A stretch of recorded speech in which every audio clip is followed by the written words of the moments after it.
Brawl Stars vyzerá ako obyčajná mobilná hra pre deti, ale väčšina hráčov vôbec netuší, čo sa za ňou skutočne skrýva.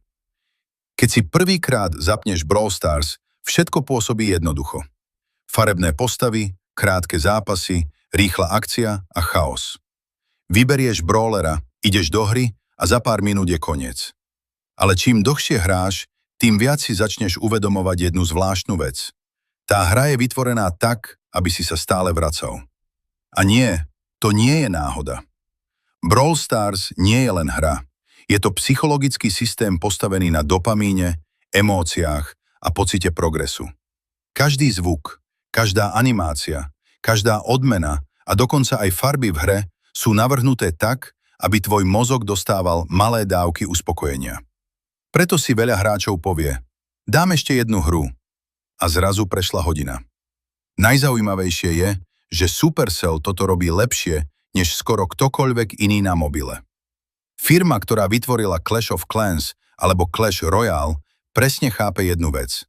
Ľudia nehrajú len kvôli výhre, hrajú kvôli pocitu odmeny. A Brawl Stars je doslova továreň na odmeny. Nový skin, nový rank, nový brawler, zvuk pri otvorení rewardu, animácia výhry, všetko je rýchle, farebné a intenzívne. Tvoj mozog nemá čas vypnúť. Ale teraz prichádza zaujímavejšia časť. Veľa ľudí si myslí, že Brawl Stars je len jednoduchá mobilná hra. V skutočnosti je za ňou obrovské množstvo detailov, ktoré si väčšina hráčov nikdy nevšimne. Napríklad, každý brawler je navrhnutý tak, aby si ho okamžite zapamätal. Farby, silueta, hlas, útoky, aj osobnosť. Preto dokážeš rozoznať postavu za sekundu, aj keď ju vidíš prvýkrát po mesiaci. To je psychológia dizajnu. A potom je tu matchmaking. Veľa hráčov je presvedčených, že hra ich zámerne hádže s horšími spoluhráčmi po sérii výhier. Supercell to oficiálne nepotvrdil tak, ako si to komunita predstavuje, ale jedna vec je istá. Hra sa snaží udržať tvoju pozornosť čo najdlhšie. Keby si stále prehrával, odídeš. Keby si stále vyhrával, začneš sa nudiť. Takže čo potrebuje hra? Držať ťa presne medzi frustráciou a nádejou. A práve tam vzniká závislosť. Možno si to všimol aj ty. Prehráš 3 hry po sebe a chceš skončiť. Ale potom príde jedna výhra a zrazu hráš ďalej. Nie kvôli logike, kvôli emócii. Ak ťa bavia takéto videá o hrách a ich tajomstvách, daj like, odber a napíš do komentára, o akej hre chceš video na budúce. Ďalšia zvláštna vec je komunita. Niektorí hráči berú hru extrémne vážne. Rage, toxické emócie, ničenie telefónov, krik kvôli trofejám alebo ranktu. A pritom ide o mobilnú hru s malými kreslenými postavičkami. Znie to absurdne. Ale ukazuje to, aké silné emócie vie hra vyvolať. Ľudia sa nehnevajú kvôli hre samotnej. Hnevajú sa kvôli pocitu prehry, kvôli egu, kvôli tomu, že investovali čas a nechcú odísť ako porazení. A teraz jedna vec, ktorú veľa hráčov nevie.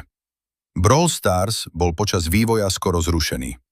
Áno, Supercell nebol spokojný s tým, ako hra vyzerala. Vývoj trval dlho a firma viackrát menila smer. Dnes si to už nikto neuvedomuje, pretože hra zarobila obrovské peniaze a získala milióny hráčov. Ale existovala reálna šanca, že Brawl Stars nikdy nevyjde. Predstav si to. Jedna z najznámejších mobilných hier dneška mohla úplne zmiznúť ešte pred vydaním. A možno práve preto je úspešná. Pretože Supercell radšej zruší projekt, než by vydal niečo priemerné. To je dôvod, prečo majú málo hier, ale skoro každá exploduje. Ďalšia zaujímavá vec je, že Brawl Stars sa neustále snaží meniť meta. Každý update mení silu postav, gadgetov alebo módov. A psychologicky je to geniálne. Prečo? Pretože hra nikdy nepôsobí úplne vyriešene. Vždy existuje nový, najsilnejší brawler, nový build alebo nová stratégia. A keď hráč cíti, že stále existuje čo objaviť, ostáva. To je dôvod, prečo veľa starších hier zomrie. Ľudia ich vyriešia. Ale Brawl Stars sa snaží tomu zabrániť neustálými zmenami. No možno najzaujímavejšia vec je úplne iná. Brawl Stars veľa ľuďom nepripomína len hru. Pripomína im obdobie života. Cesty autobusom, prestávky v škole, hranie s kamarátmi večer pod dekou, jednu poslednú hru pred spaním. A práve preto sú hráči tak emocionálne naviazaní. Nie kvôli grafike, nie kvôli trofejám, ale kvôli spomienkam. Možno raz príde deň, keď Brawl Stars stratí popularitu. Každá hra raz oslabne, ale spomienky na tie momenty ostanú.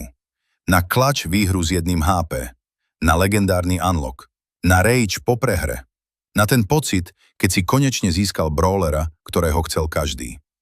To sú veci, ktoré si ľudia pamätajú roky. A možno práve preto je Brawl Stars oveľa viac, než len mobilná hra. Je to stroj na emócie.